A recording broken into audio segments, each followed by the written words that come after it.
Okay, so let me just explain the context of this situation real quick. You're trying to bribe me to assassinate the legally appointed leader of this community here. A few minutes later. Should I do the morally right thing? There is a morally right thing to do here, I think.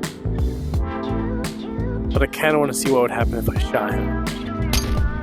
Oh, I'm just gonna say it. We need more VR games like this. Journey to Foundation is attempting to bring the Telltale style of conversational storytelling into a VR game. And while it does have all the elements of an amazing adventure story game, like voice acting, dialogue choices, combat, and puzzles, do these elements add up to create a fun and immersive game? Well, in this video, I'm going to explain where this game succeeds in immersing you in its world and story, and more importantly, where it fails to deliver on that promise of adventure and gameplay. Thanks to Archaeact for sponsoring me to take a look at this game, and just to clarify, they're compensating me for taking the time and effort to make this video, not for my thoughts presented. Because I'm going to be honest, I was genuinely really looking forward to this game, and I absolutely loved the Foundation show on Apple TV, so I was really excited to see that they were making a game based on the same source material. We'll get to that later. Especially when I heard that this was going to be a story-focused game, because those are my favorite. With crewmates to talk to and dialogue choices to make, this game was looking like it was going to be almost like a VR Mass Effect game, and I'm a huge fan of those. In fact, just a few months ago, I said, Hubris is proof that we need more games like this in VR. Not because Hubris was a perfect game, far from it in fact, but because it was an immersive, story-driven adventure. Because, let's be honest, too many VR games are just sandboxes or roguelikes with a small amount of lore but no real narrative. And personally, unless the gameplay is absolutely perfect, I like to have context to my actions, or at least a reason to be doing what I'm doing. So I'm happy to say that Journey to Foundation is almost a completely story-focused experience. Most of your time will be spent talking to different characters, occasionally broken up by short combat sections or puzzles, but we'll get to those soon. Journey to Foundation is based on the iconic sci-fi book series by Isaac Asimov. If you're not familiar with that name, it's okay.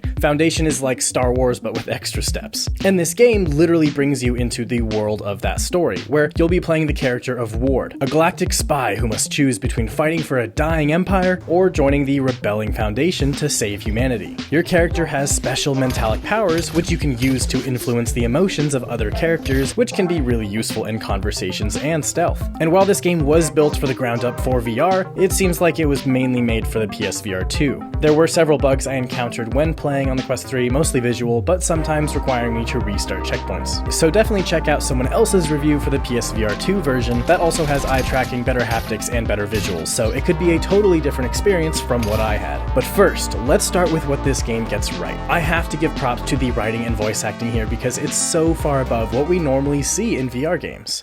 I don't have the first clue why they're here.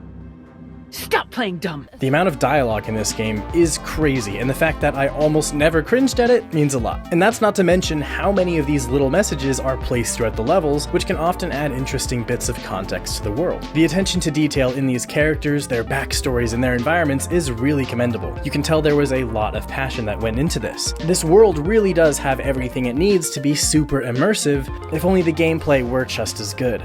That sounds a little harsh, but let me explain. Everything about this game is slow.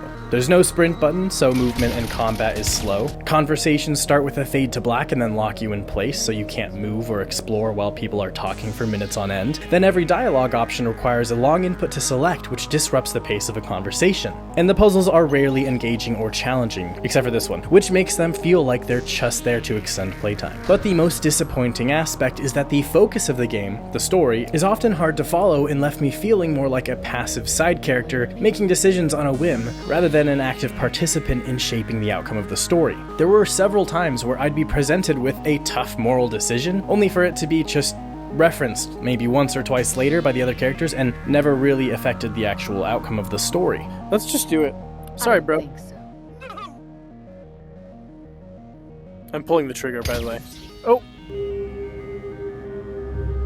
Do you agree with my decision to help Red Abyss take over Normally, I wouldn't advocate for pirates. But in this case, I think you made the right decision. Any attempt I made to significantly, directly, or instantly change the direction of the story was met with a disappointing workaround. There's simply no way to predict what or if your actions will actually affect things, so I never felt like I was really in control. And in a game about conversation and the manipulation of emotions, there should definitely be more than one way to any solution. However, that was often not the case. Usually there was a right answer, plus the fact that your special Mentalic abilities can only be used at specified or designated times makes what should have felt like an open-ended adventure feel more like a linear puzzle game where the only way through was picking the exact right line of dialogue after redoing the same conversation with someone several times. Not only is repeating dialogue immersion breaking, it also is frustrating when the game doesn't eliminate dead-end paths for you Thanks for the help. or tell you when there's more dialogue hidden behind certain choices. So often I would repeat the same dialogue path, go all the way to the end to see where else I could go with it, and then suddenly the conversation's over and I'm back at the beginning. Luckily, to break up these slow-paced conversations, sometimes you'll be thrown into combat sections, which can range from being really fun and action-packed to feeling tedious and anticlimactic.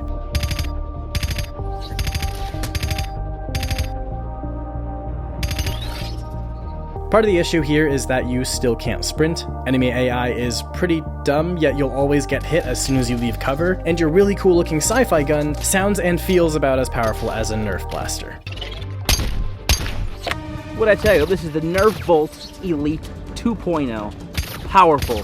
1 in the chamber, 2 in the magwell. There are 3 weapon configurations to swap between, which can offer some variety, but they all fire kinda annoyingly slow. However, what is cool though is using your Mentalic abilities to stun enemies and drain them of their health. This gives your left hand something to do as you line up shots with your right. However, over the course of the game, combat never really evolves past this. You're given weapon upgrades occasionally, but aren't told or shown what they do, so they're essentially meaningless. But at least there are occasional stealth sections, which can be kinda fun to sneak through. You can use your Mentalics to frighten enemies into moving away from certain areas so that you can sneak by them. This station out is there? huge.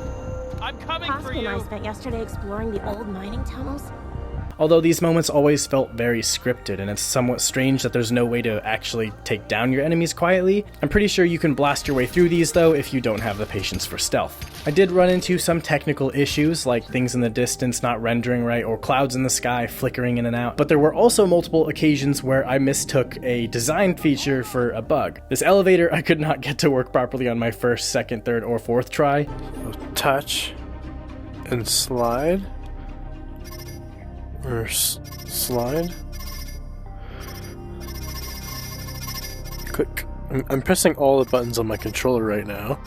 I don't think it was actually glitched, I just think I had no idea how to use it. I had a similar experience with the inventory system. It just kind of pops up sometimes and I can only hold one thing at a time, which really confused me, I don't know. It just seems like it either should have not been there or should have been fleshed out more. But still, I really hope they'll upgrade the Quest 3 version of this game because it really can be pretty at times. In fact, the art style is one of my favorite aspects of Journey to Foundation. Most of the environments were very interesting to explore, and I loved how colorful and diverse the locations were. Another major design choice I appreciated is that there are no obvious levels. Rather than loading individual story chapters from a menu system, your ship acts like a hub between the levels. This means that gameplay and narrative are completely uninterrupted by artificial, immersion-killing stopping points, aside from the occasional loading screen. Also, this is totally unrelated, but I got into a habit of gesturing like a video game character with my hands as my character talked, so you'll probably see a lot of that throughout the footage. Sorry if that's distracting, but it was too fun to do.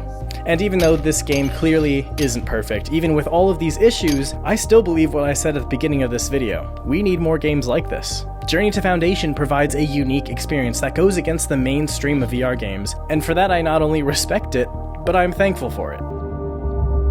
Here's to the Foundation. Bunch of idealistic fools. 6 bless them.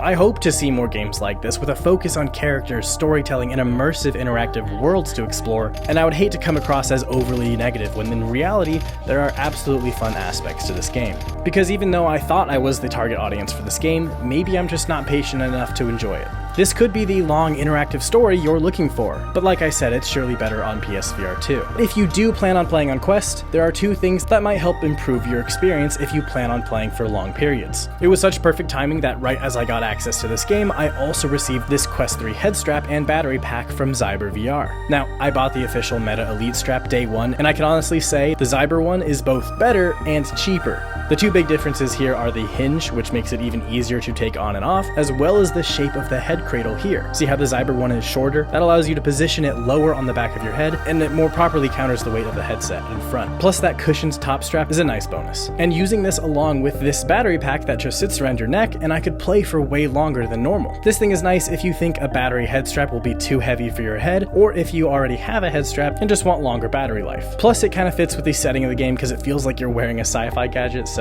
I'll have links to both products as well as the game in the pinned comment below. If you made it this far into the video, thank you so much for watching. Remember to like, comment, and subscribe for more VR recommendations.